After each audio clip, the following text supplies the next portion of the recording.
যে হুমায়ুন বাবু আপনি প্লিজ দয়া করে যদি মুখ বন্ধ না করতে পারেন তাহলে আমার মনে হয় আপনাকে তৃণমূল কংগ্রেসের পদটা ছেড়ে দেওয়াই ভালো।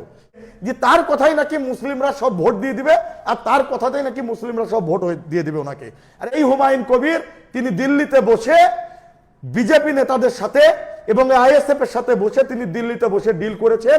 আমরা বেশ কিছুদিন থেকে দেখছি এই জেলায় যিনি নিজেকে মহান নেতা বড় নেতা হিসাবে দাবি করেন সব সময়, আমরা লক্ষ্য করছি কয়েকদিন আগে তিনি আমাদের সম্মানীয় জেলা সভাপতি অপূর্ব সরকারকে, আমাদের এমপি আবু তাহের খানকে, আমাদের নেত্রী শাওনী সিংহ রায়কে, তারপরে গতকালও দেখলাম এই জেলার যারা পদে রয়েছেন তাদেরকেও যাচ্ছিতাই ভাষা তিনি তাদের বিরুদ্ধে ব্যবহার করেছেন।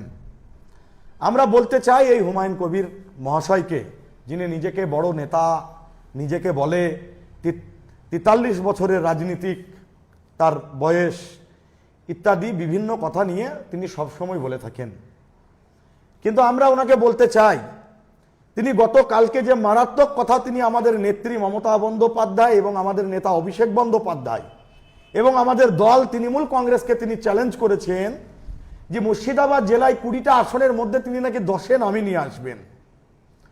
আমার ওনার কাছে প্রশ্ন, উনি একজন তৃণমূল কংগ্রেসের বিধায়ক হয়ে যিনি দলের বিরুদ্ধে এই ধরনের ভাষা যিনি ব্যবহার করেছেন তার তীব্র নিন্দা জানাই, তার তীব্র প্রতিবাদ জানাই। তার কারণ হচ্ছেন উনি যখন অতই বড় বড় কথা বলছেন তৃণমূল কংগ্রেস সম্পর্কে, এতই বিভিন্ন জনের সম্পর্কে এরকম পার্টিকুলার, কখনো বড়ুয়ার যারা নেতৃত্ব দেয় তারা খারাপ, কখনো কান্দি যারা নেতৃত্ব দেয় তারাই খারাপ, কখনো ভরতপুর বিধানসভায় যারা নেতৃত্ব দেয় তারা খারাপ, কখনো বিধায়ক রবিউল আলম চৌধুরী খারাপ, কখনো দেখছি এমএলএ হাসানুজ্জামান খারাপ, কখনো দেখছি অপূর্ব সরকার খারাপ, কখনো দেখছি এমপি আবু তাহের খান সাহেব খারাপ। ওনাকে বলতে চাই আপনাদের মাধ্যমে, উনি যখন এতই বড় বড় কথা বলছেন, উনি তৃণমূল কংগ্রেসের প্রতীক ছাড়া এই জেলায় যে কোনো সিটে উনি দাঁড়িয়ে জিতে দেখান তাহলে জানবো উনি সত্যিকারের উনি বাবার বেটা, জানবো উনি বাপের বেটা।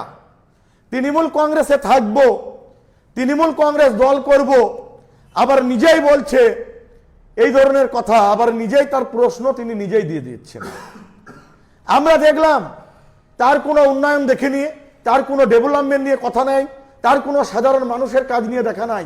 তিনি সব সময় মিডিয়া নিয়ে ব্যস্ত, নিজেকে বড় বড় কথা বলে 43 বছরের রাজনীতিবিদ বলে দাবি করেন। তিনি এত বছর বয়স করছে, আমারও বয়সটা রাজনৈতিক বয়সটা 22 বছর হলো, 42 বছরে পা দিয়েছেন, ওনার বয়সটা 16+, তাই উনি এত বড় বড় কথা উনি দাবি করছেন। আর তৃণমূল কংগ্রেসটা ওনার আগে থেকে আমরা করি, তৃণমূল কংগ্রেসটা করতে এসেছি এই জেলায়।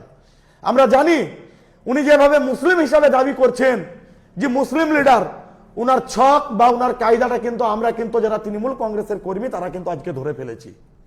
কি রকম ধরে ফেলেছি? কারণ যদি বলতে যাই, এই জেলায় ইদানিং দেখছি মিম পার্টির আনাগুনা, এই জেলায় দেখছি ইদানিং আইএসএফ পার্টির আনাগুনা, এই জেলায় দেখছি বিজেপি নেতা এবং কংগ্রেসের তাদের আনাগুনা এখন দেখছি খুব বেড়ে গেছে। তার কারণটা কি? এই হুমায়ুন কবির তিনি দিল্লিতে বসে বিজেপি নেতাদের সাথে এবং আইএসএফ এর সাথে বসে তিনি দিল্লিতে বসে ডিল করেছেন যে মুর্শিদাবাদ জেলা নাকি মাইনরিটি অধ্যুষিত জেলা, যেখানে 72% মুসলিম ভোটার রয়েছেন এই মুর্শিদাবাদ জেলায়। তিনি একজন মুসলিম লিডার হয়ে তিনি নিজেকে এইটাই জাহির করছেন যে তার কথাই নাকি মুসলিমরা সব ভোট দিয়ে দিবে আর তার কথাতেই নাকি মুসলিমরা সব ভোট দিয়ে দিবে ওনাকে। আরে আমরাও মুসলিম লিডার, এরকম হাজার হাজার তৃণমূল কংগ্রেসের কর্মী সমর্থকরা যারা বুথে বুথে নেতৃত্ব দেয় মুসলিম লিডার, উনি এই ভোটটাকে দলকে উনি সবসময় চাপে ফেলাবার জন্যে উনি যেটা করছেন সেটা কি করছেন? উনি বলছেন যে মুর্শিদাবাদ জেলায় মাইনরিটি ভোট 72% আর উনি নাকি মুসলিম একাই লিডার, উনার কথাতেই নাকি মুসলিম সব ভোট হয়ে যাবে। তা উনি যখন এত বড় কথা যখন উনি বলছেন, এতই বড় বড় কথা যখন মিডিয়াতে বলছেন, আমরা ওনাকে বলছি আপনি তৃণমূল কংগ্রেসের প্রতীক ছাড়া যে চিহ্নে দাঁড়াবেন আপনি দাঁড়ান, আর আমাদের তৃণমূল কংগ্রেসের প্রতীক চিহ্ন থাকবে, কারণ মানুষ তৃণমূল কংগ্রেসের পক্ষে আছে, উন্নয়নের পক্ষে আছে, মমতা বন্দ্যোপাধ্যায়ের পক্ষে আছে। কিন্তু আপনি যেভাবে দলকে সবসময় বিড়ম্বনায় ফেলাচ্ছেন, দলের বিরুদ্ধে যেভাবে কাজ করছেন, আপনার যে বিধানসভা, আপনার যে ব্লক, আপনি যে বিধানসভার আপনি রাজনীতি করেন, যে বিধানসভায় আপনি বিধায়ক, সেই বিধানসভার পঞ্চায়েত সমিতির সভাপতি থেকে প্রধান থেকে শুরু করে আজকে কিন্তু ওনার পাশে কিন্তু কেউ নেই।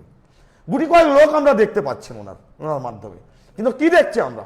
আমি ওনাকে যথেষ্ট শ্রদ্ধা করতাম, সম্মান করতাম, সবসময় ভাই বলে সম্মান করতাম, শ্রদ্ধা করতাম, কিন্তু উনি দলের বিরুদ্ধে প্রতিনিয়ত সবাই যদি খারাপ হয়, সবাই যদি ওনার চোখে খারাপ হয়, তাহলে উনি একাই সৎ, উনি একাই মহাপুরুষ, আর বাকি কেউ নয়।